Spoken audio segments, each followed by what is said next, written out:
Welcome back to Charter California Edition. I'm Brad Pomerance. We are joined by Stephanie Ivler. She is the director of the Foster Care Division for Bienvenidos, doing such important work in the Los Angeles County, Southern California area.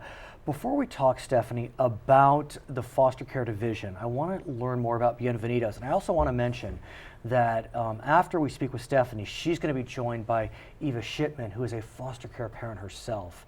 Really an angel amongst us. But let's start with this angel, if I may, and learn more about Bienvenidos most generally. Bienvenidos is a large nonprofit organization having 4 divisions, Right. foster care being just one of them. We also provide clinical services, medical services, community service programs, and mental health services. And we serve a large, foster care itself serves a 4-county area. So Which counties? LA? Los Angeles, Orange, Riverside, and San Bernardino. Let's talk about foster care, because foster care, it connotes so many different things for different people. You know, for some, they see foster care as just an oasis, a place of refuge. For others, we hear the horror stories. And so I want to get a sense from you, what is foster care? Foster care is a commitment to taking a child who has been placed in protective custody by the courts for one reason or another, hoping to reunify that child with his or her family, but recognizing that in not all circumstances is that in the child's best interest. And we view foster care as foster care to family, providing a nurturing environment, ensuring a child is healthy and safe, and perhaps even acquainting that child with what it means to be part of a family. You mentioned reunification. Yes. And that also can mean so many different things to different people. It can be a blessing at the end of a long road. It can be a mistake. How do you address those challenges? The system, quote unquote, addresses them in that, yes, we know based on research studies that a child is best off with his or her biological parents. Really? However, not in all cases is that necessarily the best thing. The hope is that we can provide that, and that is done through a system that provides all kinds of services and supports to parents from whom a child may have been removed temporarily. When those systems and supports don't work, don't function well, there's recognition that it's not necessarily best for the child to go home, quote unquote. And in that case, provision is made for some sort of a permanent placement that may or may not involve those birth parents. And during the last recession, we know that social services were cut dramatically in the state of California. Foster care was not immune from those cuts. Correct. How did Bienvenidos get through those tough times? By working very hard, Brad. No doubt. By putting in 12 and 15-hour days, I have to say to you, I'm not the angel. Staff are the angels and the foster parents are the angels.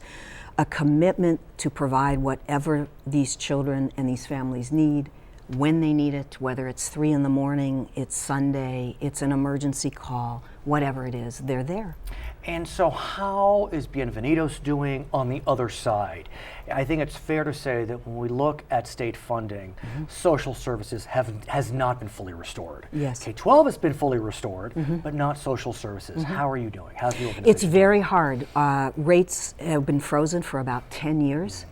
Our foster parents have seen a small increase, a small bump now twice in the last year. It's a very small one. There's still no question but that the stipend that they are provided is not sufficient to cover all the children's needs.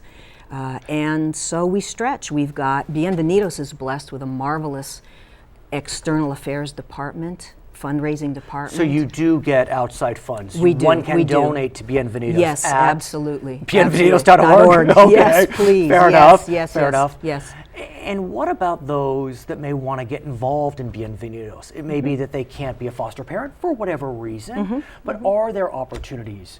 There are to many work with the opportunities, and that would organization? be done again Right. Go to the website, bienvenidos.org. We have a volunteer program which touches all divisions. So you might come as a volunteer and say, Right. you know, I'm really interested in mental health, or I'm really interested in parenting programs for teen fathers, and that might be a place for you. Sure. Or I would like to file, I would like to do administrative work. We will find a place for you. We love volunteers. I know that you're a trained lawyer, an international lawyer. You have licenses in 2 countries at a minimum. But yet, for some reason, you're not practicing law right now. You're working for Bienvenidos. It's true. What compels you? It's easy to ask about the kids, but I want to ask you, what compels you? Every bit of skill and knowledge I acquired as a practicing attorney, I put into use every day. And with all due respect to every practicing lawyer or non-practicing lawyer And I out used to there, be a lawyer, as I mentioned, a practicing lawyer. It's the heart piece, Brad. It's the heart piece. It's going home at the end of the day or getting up in the morning thinking, I have abilities that can make a difference, that can touch a life and enrich a life. And when we are overwhelmed, and I mean we as a staff, I remind us that if we make one bit of a difference in one life on one day, we've done something huge. And we'll talk to Eva Shipman about how she has made a difference for 25 years. But I'd like to ask you if you can kind of go into your lexicon and think about some anecdotes, as small as they may be, where you thought, I done good today. Sure, Yeah. sure. Two little ladies, ages 4 and 5. The other night, it was 8 o'clock in the evening. I'd put in a long day Right. as a director, pushing paper, making Sure. phone calls, making sure things happened, making sure staff was reported. I had my briefcase in hand. I was walking down the hallway, and I was ready to go to my car. I came by our playroom, and there were these 2 little ones. One of them was sniffling. It was an emergency detention. It was Which 8 in the means evening, emergency which detention. means that law enforcement or social services had to come into a threatening situation I see. and remove the kids immediately. Phone call then comes into us saying, we have 2 children ages X and Y. Right. Might you have a family for them? We look at our roster. We know that foster parent B Right, is available, right. is available. We call, would you be willing to come and meet the children and take the children? Yes, we would. And so I walked by the playroom, and there was foster mom with our social worker signing the official papers, but the 2 little girls sniffling on the couch, holding back tears. I look at that, Brad, I throw my briefcase down. I'm not going home yet. This Right. isn't a piece of paper, this is a Right, life. right. And the doll that I have in my office, I can bring in and start telling silly stories, and pretty soon those smiles emerge. And then we have a donor who gives us what are called my stuff bags.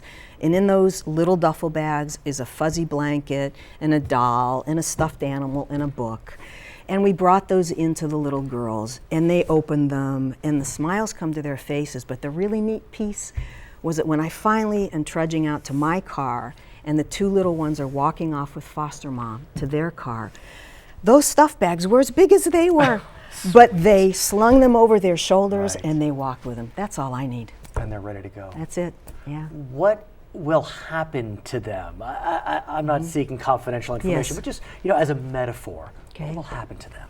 We would hope, that the match we have made Right. between the girls and the foster parent is a good one. We know, because we work with that foster parent on a daily basis and support him or her or them, that they will be kind and nurturing. Right. And the hope would be that for whatever reason they were removed, whatever is going on with the Right. parents, that situation will be resolved so that the girls could be returned to them. And if not, we will hope that either foster parent will say, Bienvenidos, you're now licensed to process an adoption. Wow. I'd like to keep those little girls. And that's the story you'll hear from Mrs. Shipman.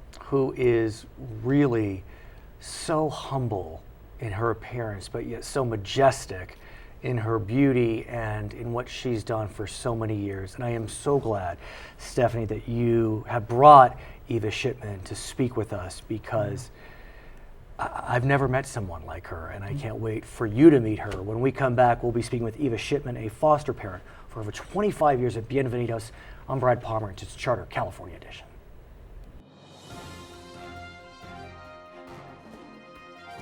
Nationwide, how many children live in foster care? 275,000, 463,000, 712,000, or 1.13 million. Nationwide, more than 463,000 children live in foster care.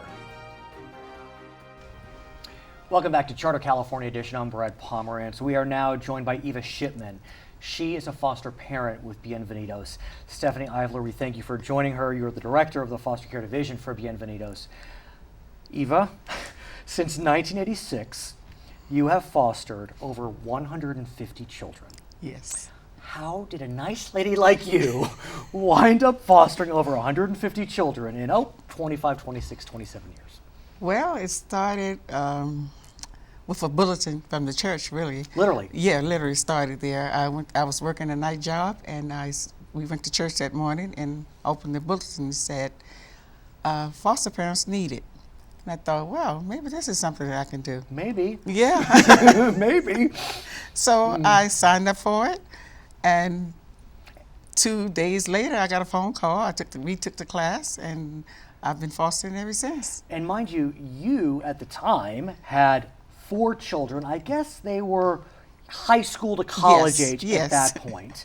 I will also mention that you are now a grandmother to 13, a great-grandmother to 2, and yet you continue to foster. Right now, you have 5 foster children. Yes, I do. Stephanie, what does Eva Shipman mean to Bienvenidos? Eva Shipman is platinum to Bienvenidos. Eva Shipman for us is heart. She's our inspiration. Right. No, I get it. Over the years, you decided to make a deeper commitment to at least 3 of those children. Tell us about the 2 that you adopted and the 1 in which you took legal guardianship. Well, the 2 that I adopted, I got Letitia when she was, I think, 5 days old. Oh. She's now 23. So you're mom. I mean, yes, I'm the mom. Yeah, yes. I mean, in every way, shape, or form. Yes, I'm the mom. Right. And Jonathan, 11 months old.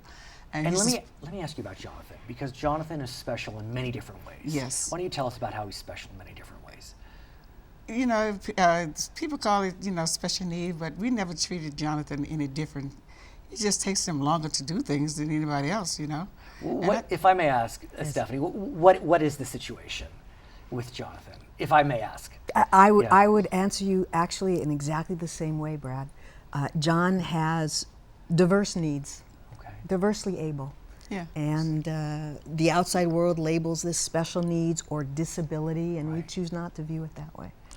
John is doing just fine. He's doing great. He's working. Right. Yes. So clearly he's doing fine. Yes. He's functioning well. And Letitia, how's she doing? She's doing great. She helps me with the children a lot.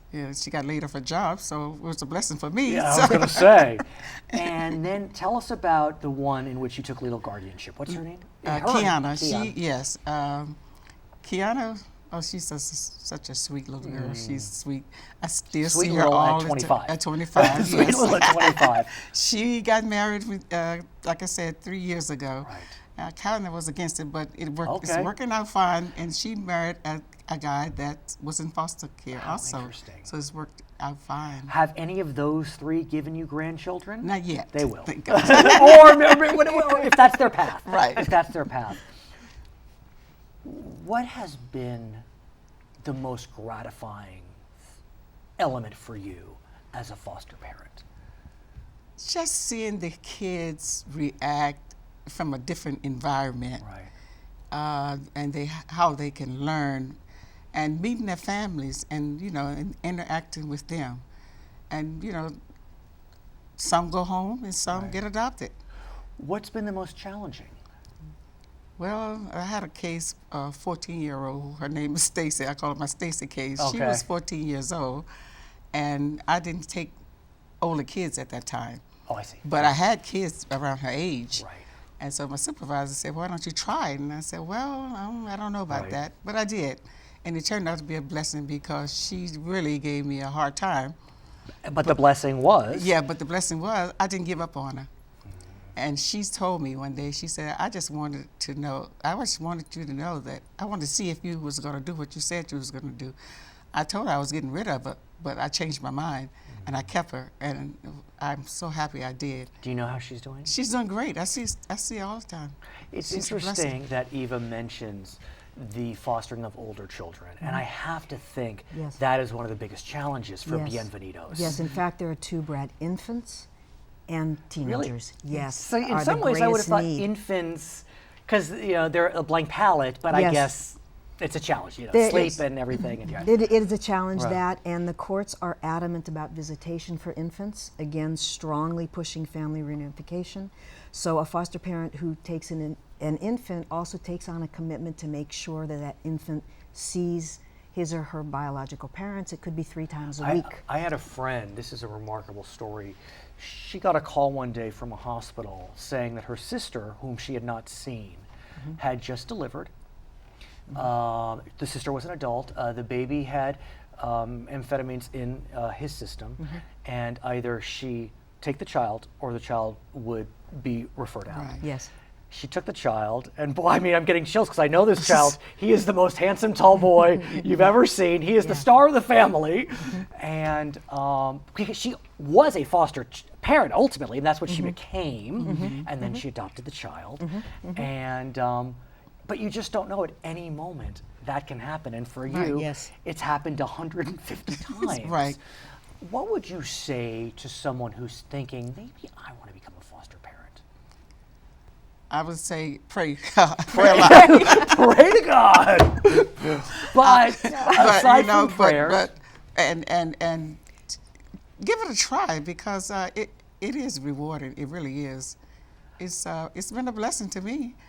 I what did encourage the- anybody to try it at least for I a know month. I know you are a woman of faith, and I have to ask, because you've discussed church a few times, what do your friends at church think of all this? I mean, you come in every Sunday with a different group of great little kids. I mean, They think it's great. They think it's great.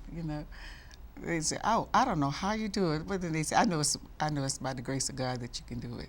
it has And to it is. be. It is. I mean, it literally has to be. Yeah, I believe this is a calling. And how do you juggle? I mean, I presume, Stephanie, that when they go into a foster home, they are then put into the public school Yes. Yes. of that community. Yes. I mean, I guess if you take the same age range, the question of commuting to school becomes somewhat more facile and easy. Is that right?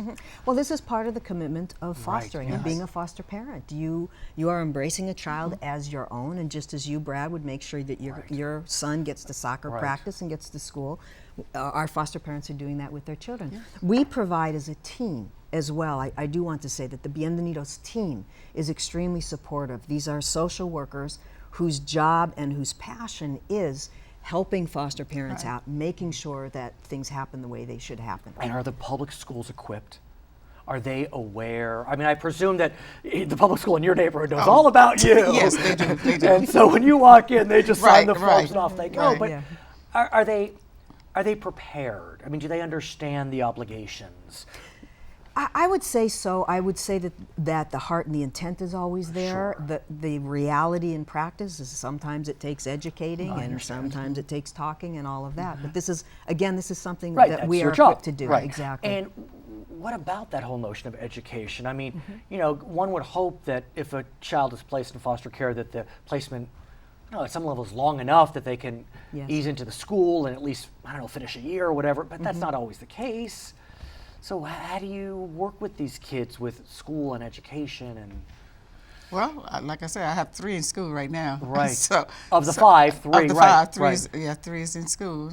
They go to school and they're happy at And school. they're doing all They're right? doing fine. Yes. Do you take kids that may be Spanish dominant or non-English dominant? Yes, I have 2 Chinese kids right now. And Yeah, they're doing great. do they speak English? They speak Okay, both. so that helps. But Yes. is that an issue? That It is and it is Right. not. In fact, Bienvenidos is one of a few agencies which accepts, embraces, and welcomes monolingual families. Right. And actually, in our Montclair office, we have more monolingual Spanish families than non, which means we have a bilingual staff. I hear you.